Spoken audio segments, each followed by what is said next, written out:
आज हम आपके सामने एक ऐसा वीडियो लेकर आ रहा हूं जो कि भारत की सबसे बड़ी क्रांति में से एक क्रांति थी। और इस क्रांति के पीछे एक राज है कि अगर ये क्रांति सफल होती तो भारत जो 1947 में आज़ाद हुआ वो 90 साल पहले लगभग 1857 ईस्वी में भारत को अंग्रेज़ों से आज़ादी मिल जाती। और इस सारी इतिहास को अपने पन्नों में दर्ज करने के लिए मैं क्रांतिकारियों के क्रांतिकारी विनायक दामोदर सावरकर जी को तहे दिल से धन्यवाद कहता हूं कि अगर आज वो न होते तो ये क्रांति के बारे में भी आज हम लोगों के पास कोई ऐसी बातें या सबूत न होती जिसके माध्यम से हम लोगों को पता भी चल पाता कि ऐसी भी क्रांति कभी भारतवर्ष में हुई थी। तो हम लोग बात करने जा रहे हैं 1857 की क्रांति। आखिर 1857 की क्रांति में ऐसा क्या हुआ था कि अगर इसके थोड़ा सा चूक के कारण हम लोगों को 90 साल की आज़ादी बढ़ गई थी। तो आइए हम लोग जानते हैं 1857 की क्रांति। तो कानपुर का एक विठुर नाम का जगह है, कानपुर से महज चंद किलोमीटर की दूरी पर एक विठुर नाम का जगह है। वहाँ के राजा हुआ करते थे नाना साहब पेशवा। उनको सबसे पहले चिंता सताई कि आखिर अंग्रेजों की गुलामी हम लोग कब तक करेंगे और आखिर इसका निवारण क्या है। इसके लिए उन्होंने बंगाल के राजा मोहम्मद सलीमुल्लाह, तात्या टोपे और झांसी की रानी को अपने आवास पर बैठकर इस सारे समस्त विषयों पर चिंतन करने के लिए आग्रह किया। सभी लोग बैठे उनके आवास पर और बैठने के बाद बहुत सारी विषयों पर चर्चा की। और चर्चा करने के दौरान उन्होंने एक ही निष्कर्ष निकाला कि अंग्रेजों से मुक्ति तभी हो सकती है जब तक कि पूरे भारतीय संगठित ना हो, और संगठित करने के लिए सभी के पास उन चारों को जाना पड़ेगा और उन लोगों को समझाना पड़ेगा, अंग्रेजों के कुरीतियों के बारे में बताना पड़ेगा कि ताकि भारतीय सारे एकजुट हों और अंग्रेजों से मुक्ति पा सके। और इस संदर्भ में उन्होंने एक निर्णय लिया वहां पर कि उस समय ठीक 31 मई 1857 को प्रत्येक भारतीय अपने अपने घरों से निकलकर भारत माता के लिए अंग्रेजों के खिलाफ युद्ध की घोषणा करेंगे और उसी समय रण में अंग्रेजों के साथ युद्ध करेंगे। और इस तरह से 31 मई 1857 दिन तय किया गया। और एक वर्ष पूर्व चारों नेता यानी नाना साहब पेशवा, तात्या टोपे, रानी लक्ष्मीबाई और मोहम्मद सलीमुल्लाह चारों अपने अपने क्षेत्र में चले जाते हैं और भारतीयों को इस बात का अवगत कराते हैं कि अगर हम लोगों को आज़ादी मिल जाएगी तो क्या फल मिलेगा और अंग्रेजों से मुक्ति होना ही हम लोगों के लिए सबसे ज़्यादा श्रेयस्कर होगा। और अंग्रेजों के बारे में की गई करतूतों और बुराइयों को सभी के सामने उन लोगों ने रखना प्रारंभ किया। और इस तरह से धीरे धीरे बहुत अच्छा इन लोगों की योजनाबद्ध तरीके से कार्य सुचारू रूप से चल रहा था। तभी इस घटना को अंजाम देने के डेढ़ से 2 महीना पूर्व एक घटना घटती है बैरकपुर छावनी में। बैरकपुर कलकत्ता के बगल में है और उस समय अंग्रेजों की छावनी हुआ करती थी। वहाँ का एक सिपाही हुआ करता था जो भारतीय था और उसका नाम था मंगल पांडे। मंगल पांडे को किसी भी बात पे भनक लग जाती है कि जो वो कारतूस यूज करता है उसमें गाय और सुअर की चर्बी मिलाई जाती है। चूंकि मंगल पांडे पूरी तरह से पूरा वैष्णव था और वो उसे गाय और सुअर के चर्बी से परहेज भी था। अब उसको ये बात लग जाता है कि उसके कारतूस में गाय और सुअर की चर्बी मिली रहती है, इससे उसके आस्था को काफी ठेस पहुंचती है।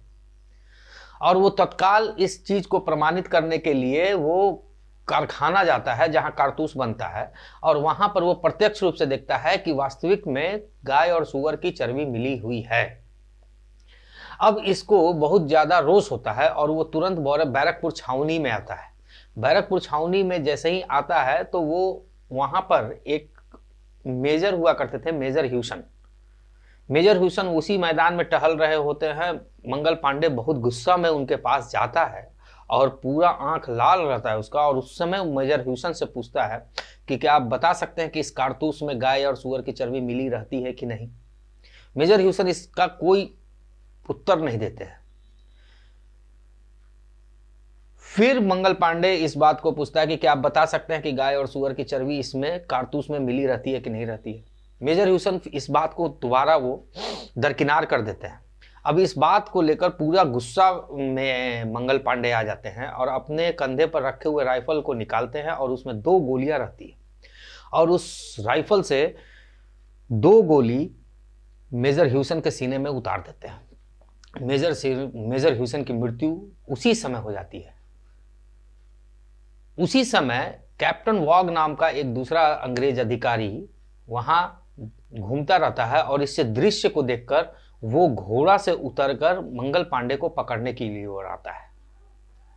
और मंगल पांडे को पकड़ने के क्रम में मंगल पांडे उसके साथ युद्ध करता है। एक छोटा सा युद्ध होता है जिसमें मंगल पांडे अपने राइफल में, तो चूंकि गोली खत्म हो गई थी, तो राइफल में लगे संगीन, जो लोहे का संगीन होता है आगे का भाग में लगा रहता है, उससे मंगल पांडे उसके पेट में घुसा देता है और जिसके कारण, पेट में घुसने के कारण कैप्टन वॉग की भी मृत्यु वहीं पर हो जाती है। अब वहां पर ये युद्ध देखकर हाहाकार मच जाता है। जो अंग्रेज अधिकारी बैरकपुर छावनी के घर में बैठे रहते हैं वो सारे लोग बाहर निकलते हैं और उन लोग जितने अदर भारतीय सैनिक थे उनको आदेश देते हैं कि मंगल पांडे को पकड़ो। लेकिन वो सारे भारतीय सैनिक इस आज्ञा का अवहेलना करते हैं, क्योंकि उन लोगों के भी अंदर में काफी क्रोध रहता है कि आखिर कैसे गाय और सूअर का चर्बी का इस्तेमाल अंग्रेज कर सकते हैं बिना हम लोगों से पूछे हुए।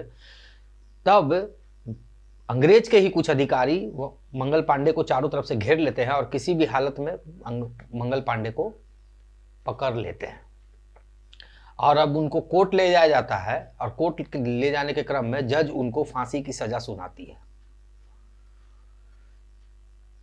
अब जब फांसी देने की सजा की बात आती है तो मंगल पांडे को कोई लोग फांसी देना नहीं चाहते हैं उस समय बैरकपुर छावनी में। तब अंग्रेजों को मजबूरन बस कलकत्ता से 2 जल्लाद को बुलाया जाता है काफी प्रलोभन देकर और काफी पैसा देकर उन लोगों को बुलाया जाता है और 8 अप्रैल 1857 को उनको फांसी दे दिया जाता है। जिस दिन फांसी दिया जाता है तो उस समय उस बैरकपुर छावनी में लगभग 1100 सैनिक तैनात रहते हैं और उन लोगों के अंदर भी काफी क्रोध होता है और वो लोग चले जाते हैं अंग्रेजों के पास और जाने के बाद अपने सारे वस्त्र और जो भी कवच था और त्याग पत्र लिखकर अंग्रेजों के सामने सुपुर्द करते हैं। और सुपुर्द करने के बाद वो लोग वहां से बोलकर निकलते हैं कि अब हम यहाँ तभी आएंगे जब तक कि अंग्रेजों का खात्मा ना कर दे। हम चैन से तभी बैठेंगे जब तक कि पूरे अंग्रेजों को भारतवर्ष से निकाल ना दे। और फिर वो लोग गंगा तट पर जाते हैं और तट पर जाने के बाद इस शपथ लेते हैं अपने हाथों में गंगा जल लेकर कि अब माँ हमको ऐसी शक्ति दीजिए कि हम लोग अंग्रेजों का भारतवर्ष से पूरी तरह से सफाया कर दें। और फिर वो लोग छोटा छोटा टोली में बटकर विभिन्न गांवों में जाते हैं और अंग्रेजों के द्वारा ये मंगल पांडे किस्से के विरुद्ध में की गई कारतूत को सभी लोगों को बताते हैं और वहां से वो लोग संख्या पैदा करते हैं कि ताकि ज्यादा से ज्यादा संख्या अंग्रेजों के खिलाफ हो सके। अब ये घटना घट जाती है और धीरे धीरे पूरे भारतवर्ष में बहुत कम समय में 5 से 10 दिन में पूरे भारतवर्ष में अचानक फैल जाती है कि मंगल पांडे ऐसा था और कारतूस में सोना और गाय और सूअर की चर्बी मिलाई जाती है। अब ठीक इसी समय यानी 21 मई 1857 में एक दूसरी घटना घटती है, वो है मेरठ की छावनी में। मेरठ की छावनी बहुत बड़ी मानी जाती थी, उससे बड़ी में सिर्फ एक ही छावनी थी, वो है अंबाला की छावनी, अंबाला कैंट, जो कि सबसे बड़ी कैंट थी और उसके बाद मेरठ की छावनी थी। वहां पर अंग्रेजों द्वारा एक निर्देश दिया जाता है भारतीय सैनिक को कि आप लोग ये कारतूस और बम का इस्तेमाल कर बताइए कि ये कारतूस और बम सही है या नहीं है। लेकिन वहां पर जो 80 सैनिकों को यह आदेश दिया गया था, वो 80 सैनिक इसका उपयोग करने से इनकार कर देते हैं, क्योंकि उन लोगों को पता चल जाता है कि इसमें गाय और सुअर की चर्बी है। अब इस बात को लेकर अंग्रेजों के बीच में भनक लग जाती है कि जरूर भारतीय कुछ सोच रहे हैं अंग्रेजों के खिलाफ, और अगर इसको नहीं दबाया गया तो फिर अंग्रेजों को भारत छोड़कर जाना पड़ेगा। इसके लिए वो लोग कड़ी यातना का प्रबंध करते हैं और उस 80 सैनिकों को जबरन कपड़ा उतारकर हाथ में हथकड़ी लगाकर नग्न अवस्था में मेरठ के प्रांत में उन लोगों को घुमाया जाता है, और बीच बीच में कोड़े भी बरसाए उन लोग पर जाते हैं। मेरठ की जनता रोड के दोनों तरफ खड़ी रहती है और उन लोगों को देखती है नग्न अवस्था में, और काफी क्रोधित भी हो जाती है, और अंत में उन लोगों को मेरठ के छावनी में लाकर घुमाकर, नग्न अवस्था में घुमाकर छावनी में लाया जाता है और उन लोगों को कारागृह में बंद कर दिया जाता है। जो शेष सैनिक थे उस मेरठ की छावनी में, वो इसको देखकर आग और बबूला हो जाते हैं। लेकिन फिर भी चूंकि उन लोगों को पता था कि 31 मई को विद्रोह करना है, इस बात को लेकर वो लोग फिर शांत हो जाते हैं और कुछ दिन और बीतने का इंतजार करते हैं। लेकिन नियति को कुछ और पसंद था। वो लोग मेरठ की छावनी से 5-6 सैनिक मार्केटिंग करने के लिए, बाजार से कुछ सामान खरीदने के लिए बाहर निकलते हैं, और बाजार में कुछ सामान खरीदते रहते हैं। तभी वहां पर कुछ औरतें उनको भला बुरा करना शुरू करती है और उनको याद दिलाती है कि तुम्हारे भाइयों को नग्न अवस्था में मेरठ के गांव से पूरा उनको घुमाया गया, और तुमको जरा सा भी शर्म नहीं है कि इस घटना का बदला ले सके, इस अपमान का बदला ले सके। और फिर उसी क्रम में कुछ महिलाएं उस सैनिक पर चूड़ियां फेंकती है। जब चूड़ियां फेंकती है तो इन लोगों के मन को बहुत दुख पहुंचता है, और ये सैनिक लोग फिर मेरठ की छावनी में जाते हैं, और जाने के बाद सारे सैनिकों को इकट्ठा करते हैं, और इकट्ठा करने के बाद एक बैठक बुलाते हैं रात को 10 बजे। उसमें कुछ मेरठ के नागरिक भी, जो कि इस क्रांति का भाग लेना चाहते थे, अंग्रेजों को मारना चाहते थे, अंग्रेजों के अत्याचारों को खत्म करना चाहते थे, वो लोग भी इस बैठक में समूह में सम्मिलित होते हैं। अब इस समूह में यही निष्कर्ष निकलता है, इस बैठक का निर्णय यही निकलता है कि अगला दिन 10 बजे तक अंग्रेजों पर आक्रमण करना है और अंग्रेजों को पूरी तरह से मेरठ से सफाया कर देना है।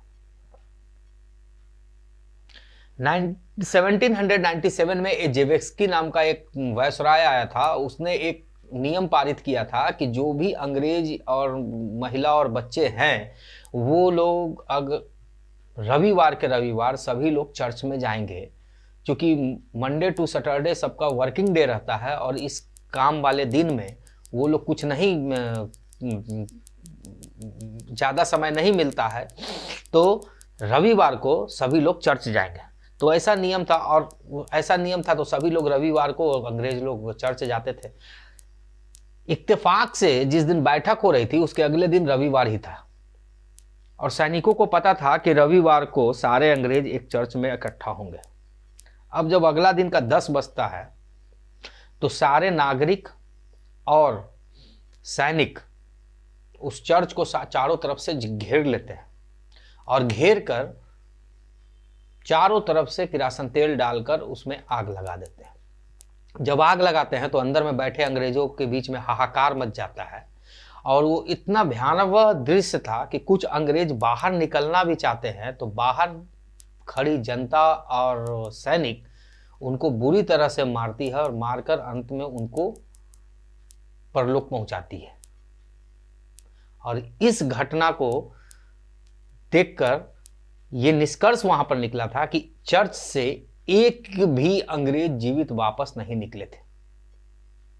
अब जब चर्च की पूरी घटना घट जाती है तो फिर वो लोग तुरंत निर्णय लेते हैं कि अब मेरठ से जितने बचे हुए अंग्रेज हैं उन लोगों को खोजकर बाहर निकाला जाए और उन लोगों की हत्या की जाए। और नतीजा ये हुआ कि शाम के 5 बजते बजते तक अंग्रेजों से मेरठ मुक्त हो चुका था, यानी एक भी अंग्रेज वहां पर नहीं बचे थे। अब ये लोग 5 बजने के बाद 6 बजने के बाद ये लोग एक फिर बैठक करते हैं और ये कहते हैं कि दिल्ली में भी बहुत सारे अंग्रेज हैं, तो क्यों ना उन लोगों को भी खात्मा कर दिया जाए, और उन लोगों को भी मारने के लिए वो लोग निकल पड़ते हैं।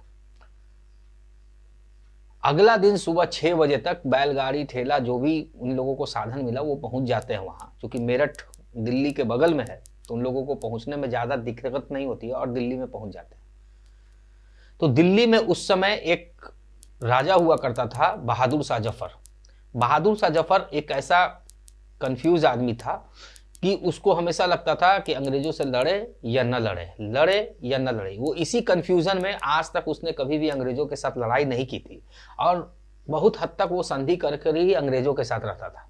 उसकी एक पत्नी थी जीनत महल, वो हमेशा बहादुर शाह जफर को अंग्रेजों के साथ नहीं लड़ने के लिए हमेशा उकसाती थी और बहादुर शाह जफर का हिम्मत हमेशा तोड़ती थी कि अंग्रेजों से अगर लड़ोगे तो वो भी सत्ता से हाथ धो दोगे, क्योंकि उसके पीछे कारण था कि जीनत महल का एक बेटा था, वो अपने बेटा को दिल्ली की गद्दी पर बैठाना चाहती थी और उसको डर था कि अगर हम अंग्रेजों के साथ लड़ाई करेंगे तो और हार जाएंगे तो मेरा बेटा भी गद्दी पर नहीं बैठ पाएगा। तब मेरठ के सैनिक और नागरिक जब बहादुर शाह जफर से मिलते हैं तो एक ही बात बोलते हैं कि अगर तुमको मेरे साथ आना है तब पर भी ठीक, नहीं आना है तब पर भी ठीक, लेकिन अब अंग्रेजों का खात्मा निश्चित है। अब तुम बताओ कि तुम मेरे साथ आओगे या नहीं आओगे। बहादुर शाह जफर के पास ये बहुत बड़ा क्वेश्चन इन लोगों ने रख दिया था और बहादुर शाह ये भी देख रहा था कि उसकी सेना 2 टुकड़ों में बट गई थी। एक टुकड़ा मेरठ के सैनिक लोगों के तरफ झुकान था और कुछ ही चंद नागरिक इस बहादुर शाह जफर का साथ दे रहे थे। तब बहादुर शाह जफर के सामने एक बहुत बड़ी मजबूरी हो गई थी, चूंकि पूरी सेना मेरठ के सैनिकों के साथ थी। तब बहादुर शाह जफर ने हाँ कर दिया और बहादुर शाह जफर की सेना और मेरठ की सेना दोनों ने मिलकर अंग्रेजों का खात्मा दिल्ली से करना शुरू किया और ये स्थिति हो गई कि लगभग 2.5 दिन के अंदर में दिल्ली से एक भी अंग्रेज जिंदा वापस नहीं लौट पाया। और स्थिति ऐसी हो गई कि फिर ये लोग एक राज्य से दूसरे राज्य गए, दूसरे से तीसरे राज्य गए और अंत में करते करते अंग्रेजों का पूरा सफाया कर दिया। तब इस घटना में एक पता लगाने वाली बात है कि आखिर अंग्रेजों की कितनी संख्या रही होगी और कितनों की हत्या हो गई। तो पता चला कि कुल अंग्रेज भारत में 51,560 अंग्रेज थे, उसमें से 51,316 अंग्रेजों की हत्या कर दी गई थी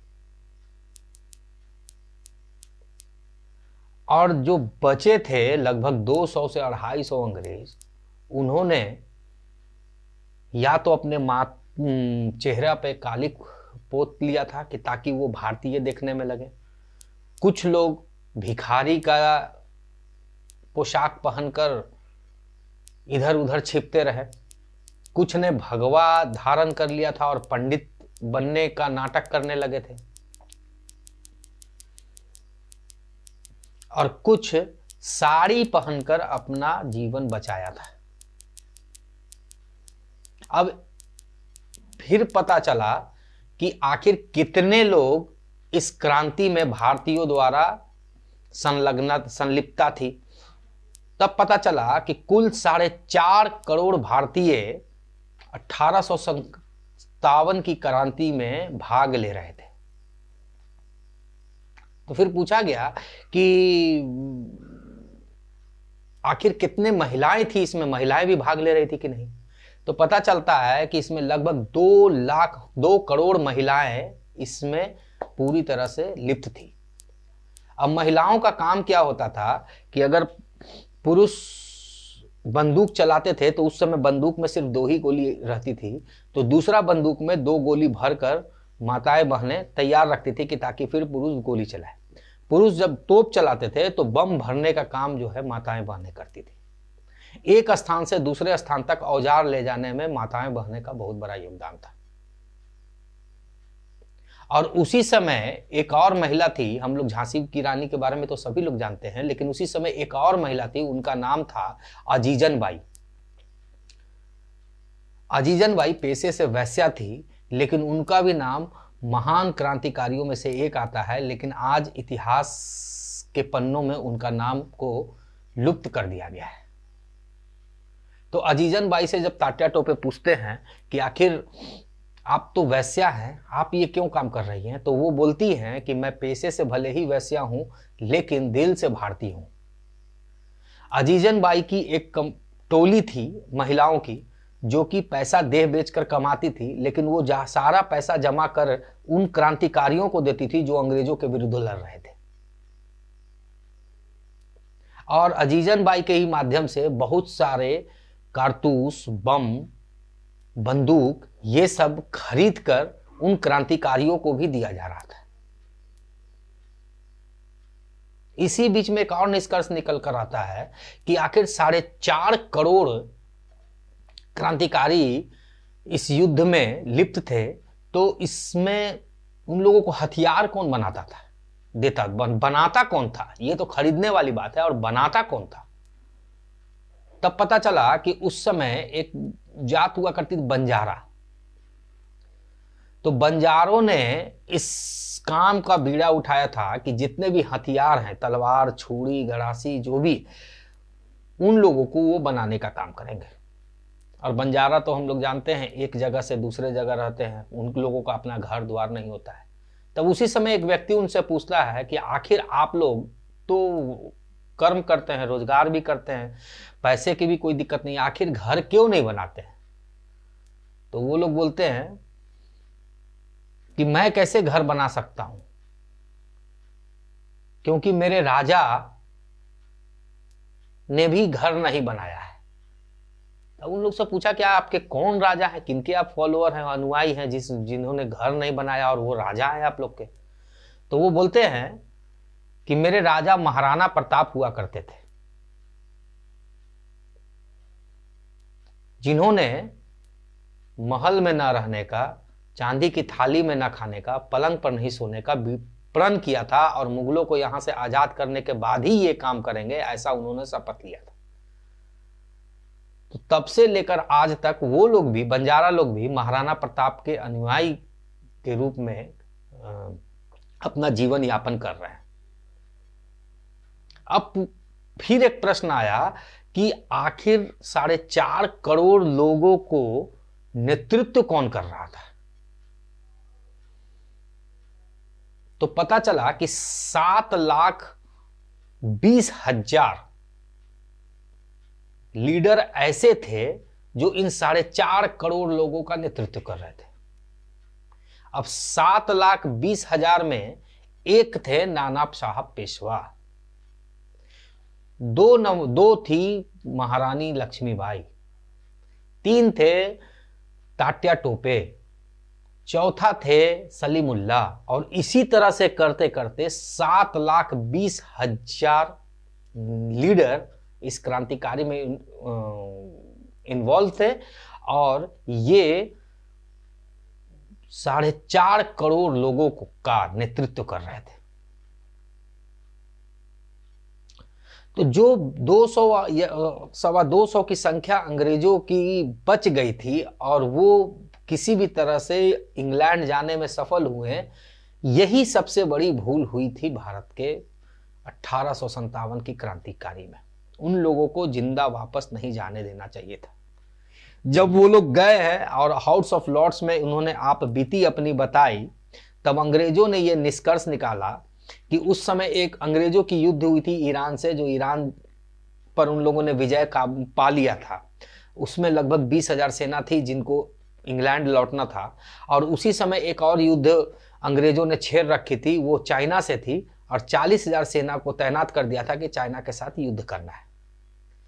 तो 20,000 सेना यहां थी और 40,000 वहां थी। तो अंग्रेजों ने यह निष्कर्ष निकाला कि 20,000 और 40,000 लगभग 60,000 की संख्या थी, उसको पुनः भारत भेजते हैं और भारत भेजकर भारत को पुनः गुलाम बनाया जाए। क्योंकि अंग्रेजों के पास एक बहुत बड़ी समस्या आ गई थी कि उस समय अंग्रेज लगभग 70 देशों में राज किया करते थे और ये भारत में 1857 की घटना अगर पूरे विश्व में फैल गई तो अंग्रेजों के लिए जीना मुश्किल हो जाएगा और 70 देश में से क्रांति स्वाभाविक रूप से उत्पन्न हो जाएगी और अंग्रेजों को 17 देश को छोड़कर भागना पड़ेगा। और ये विश्व की सबसे भारी बेइज्जती में से एक बेइज्जती अंग्रेजों के लिए थी। तो वो लोग 60,000 सेना भेजने के लिए आदेश देने ही वाले थे कि तब उसी समय एक जो 200 सवा 200 अंग्रेज बचे थे, उसमें से एक थे सर विलियम विलियर्स जोन्स। वो संसद में खड़ा होते हैं और बोलते हैं कि आप 60,000 सेना को पुनः भेज रहे हैं और वहां पर पहले से ही 4.5 करोड़ क्रांतिकारी मौजूद हैं जो अब सैनिक का रूप ले लिए हैं। तो 4.5 करोड़ अगर 60,000 सैनिकों से युद्ध करेंगे तो वो मुश्किल से दिन भर भी नहीं टिक पाएगा और 60,000 सैनिक भी हम लोगों के मारे जाएंगे। तब हम लोगों को कोई दूसरा विकल्प खोजेंगे, ये ज्यादा अच्छा होगा। तब अंग्रेजों को भी ये बात समझ में आई कि अगर ये बात भी सही है, इतनी बड़ी सेना से एक छोटी सी सेना लड़ नहीं पाएगी। और चूंकि उस समय भारतीयों के मन में अंग्रेजों के खिलाफ काफी गुस्सा था और इसको वो दबा नहीं सकते थे। तब सर विलियम विलियर जोन्स ने एक राय रखा कि जिस समय हम लोग राज किया करते थे भारत में, उस समय कुछ भारत के नेता भी अंग्रेजों का साथ दिया करते थे और उन्हीं के माध्यम से ये पूरा हम लोग भारत को गुलाम बनाने में सफल हुए। तो क्यों ना उन जितने भारतीय राजा थे या सेनापति थे या कोई भी तरह के थे जो अंग्रेजों को मदद कर रहे थे, उन लोग से संपर्क साध कर हम लोग को एक अलग रणनीति अपनानी चाहिए। तो सर विलियम विलियर जोन्स की ये राय सारे अंग्रेजों को अच्छा लगी और अंग्रेजों ने एक सूची निकाला कि आखिर कितने अंग्रेज जो अभी यूके में हैं और जिंदा हैं, इंग्लैंड में जिंदा हैं, वो उनसे संपर्क किया जाए और संपर्क करने के बाद जो भी भारतीयों का नाम निकलता है उन लोगों के साथ साधा जाए। तब अंग्रेज अपना पूरा सूची निकालते हैं कि कौन कौन लोग इंग्लैंड में अभी मौजूद हैं जो भारत में राज करके लौटे हैं और उन लोगों से नाम पूछा गया। तो नाम में कुल 1500 नाम निकला, जिसमें यह कहा गया कि भारतीयों के राजा किस तरह से अंग्रेजों का साथ दिए। तो उसमें सबसे पहला नाम जो आया उसमें आया सिंधिया परिवार के जीवाजी राव का। जिस समय अंग्रेज राज करते थे जिस समय अंग्रेज राज करते थे उस समय जीवाजी राव ने अंग्रेजों की काफी मदद की थी। दूसरा नाम आया पाटियाला के महाराजा का जो पंजाब में है। तीसरा नाम आया निजाम के राजा का। चौथा नाम आया जूनागढ़ के राजा का। और इसी तरह से 1500 नाम अंग्रेजों के सामने था। अब अंग्रेजों ने उन लोगों के साथ संपर्क साधना शुरू किया और ये पूरी तरह से सत्य पर आधारित है कि वो राजा जिनसे अंग्रेजों ने संपर्क साधना शुरू किया उन्होंने भी अंग्रेजों का साथ देने का आश्वासन दिया। अब पुनः अंग्रेज उस 60,000 सैनिकों से कूटनीति के माध्यम से भारत में प्रवेश करते हैं और पुनः युद्ध करते हैं। चूंकि राजा ही मेन अंग्रेजों का साथ दे रहे थे, इसलिए ये पद्धति अंग्रेजों के लिए बहुत कठिन नहीं थी भारतीयों पर जीतना और भारतीयों को गुलाम बनाना। वो पूरी तरह से प्लान योजनाबद्ध भारतीयों को मारना शुरू करते हैं और उन लोगों को यह बात भी पता चल जाता है कि आखिर 1857 की इतनी बड़ी क्रांति हुई कैसे, तो उन लोगों को पता चल जाता है कि 1856 में नाना साहब पेशवा के नेतृत्व में एक बैठक हुई थी जिसके माध्यम से ये इतनी बड़ी योजना तैयार की गई। तो उन्होंने सबसे पहले नाना साहब पेशवा को ही टारगेट किया और उनके महल को जला दिया गया। एक मेजर नील हुआ करते थे उस समय, उन्होंने अपने डायरी में लिखा है कि उस समय वो किस तरह से अत्याचार कर अंग्रेज भारतीयों को मारते थे। बच्चों को फुटबॉल की तरह उड़ाकर उनको गोली से मारा जाता था। महिलाओं के साथ तरह तरह के बलात्कार करके असंख्य पुरुषों द्वारा और उनको मौत के घाट उतारा जाता था। और जितने जनता थी, पुरुष थे, उनको तो जिंदा जला दिया जाता था। और इस तरह से वो बताते हैं कि बिठूर जो जगह है वहां सिर्फ मात्र बिठूर से 24,000 लोगों को पूरी तरह से खत्म कर दिया गया था। ये मेजर नील के डायरी में। जीवाजी राव के साथ जो है कि आधी सेना महारानी लक्ष्मीबाई के साथ लड़ती है, और चूंकि जीवाजी राव उनके साथ मिले रहते हैं अंग्रेजों के साथ, तो ये आधी सेना उधर लड़ती है। अब हिंदू ही हिंदू और भारतीय ही भारतीय दोनों लड़ाई करते हैं, और लड़ाई करने के समक्ष में एक दूसरे का हत्या करते हैं, और इसमें अंग्रेजों को भारी फायदा होता है। और अंत में यह 1857 की क्रांति जो नाना साहब पेशवा के नेतृत्व में लड़ने जा रही थी, वो पूरी तरह से विफल हो जाती है। और अंग्रेजों के चंगुल से मुक्त होने के बावजूद भी फिर भारत अंग्रेजों के चंगुल में आ जाता है। अब अंग्रेजों को लगता है कि ऐसी क्रांति फिर पुनः दोबारा ना हो, तो 1860 ईस्वी में वो इतने नियम लगा देते हैं कि भारत फिर पुनः उठ भी नहीं पाता है। और इसमें नियम है Indian police code, Indian forex act, Indian income tax, sale tax, octroi tax, toll tax, और न जाने असंख्य टैक्स लगाकर भारतीयों के अर्थव्यवस्था को भी पूरी तरह से चौपट कर दिया जाता है, और इनके मनोबल को भी पूरी तरह से चौपट कर दिया जाता है। और प्रशासन का भी एक समूह बनाकर उसी में भारतीयों को नियुक्त करके भारतीयों पर कंट्रोल करना शुरू अंग्रेज कर देते हैं, और इस तरह से भारत पुनः गुलाम हो जाता है। और 1857 की क्रांति, जो कि तनिक सी गलती के कारण हम लोगों की आज़ादी 90 साल आगे चल जाती है, और नए 1947 ईस्वी में हम लोगों को भारत को आज़ादी मिलती है। अगर सारा योजनाबद्ध ढंग से चलता और मंगल पांडे थोड़ा सा संयम बरत लेते, तो शायद हम लोग पूरी तरह से आज़ाद हो जाते। लेकिन नियति को ऐसा पसंद नहीं था, और हम लोग को आज़ादी 1947 में होनी थी, इसलिए 1857 की क्रांति विफल हो गई। ये पूरी इतिहास की घटना वीर सावरकर के द्वारा रचित पुस्तक 1857 के स्वतंत्र समर में लिखी है। और इस किताब की ऐसी भूमिका रही है भारत के आज़ादी में कि इसी किताब को पढ़कर चंद्रशेखर आज़ाद, भगत सिंह, राजगुरु, सुखदेव, राम प्रसाद बिस्मिल, अशफाकुल्ला खान जैसे महान क्रांतिकारियों ने जन्म लिया। और ये किताब उस समय अंग्रेजों द्वारा बैन कर दिया गया था इसको प्रकाशित नहीं करने के लिए, क्योंकि अगर 1857 की घटना अगर बहुत लोग जानेंगे तो फिर से क्रांतिकारी का बिगुल फूकेगा और अंग्रेजों के लिए स्थिति सामान्य नहीं हो जाएगी।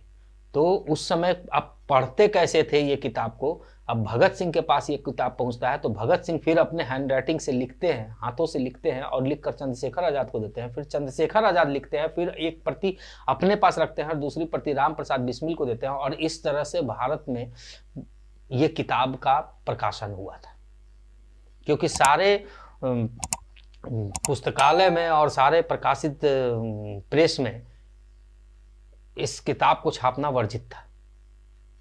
तो आज हम लोग दोस्तों जाने हैं कि 1857 की क्रांति क्या थी। हम पूरा विश्वास करते हैं कि आप लोगों के सामने कुछ नया नया बात, नया नया तथ्य आया होगा, और इसके लिए अगर मुझे मेरे तरफ से कुछ त्रुटि हुई होगी तो आप इसको थोड़ा इग्नोर कर दीजिएगा और या यहीं छोड़ दीजिएगा। और अगर कुछ अच्छा लगा होगा तो प्लीज़ दोस्तों के साथ ज़रूर शेयर कीजिएगा, क्योंकि हम लोगों के भारत की कहानी अद्भुत है और ये भारत वीर विहीन कभी नहीं रही है।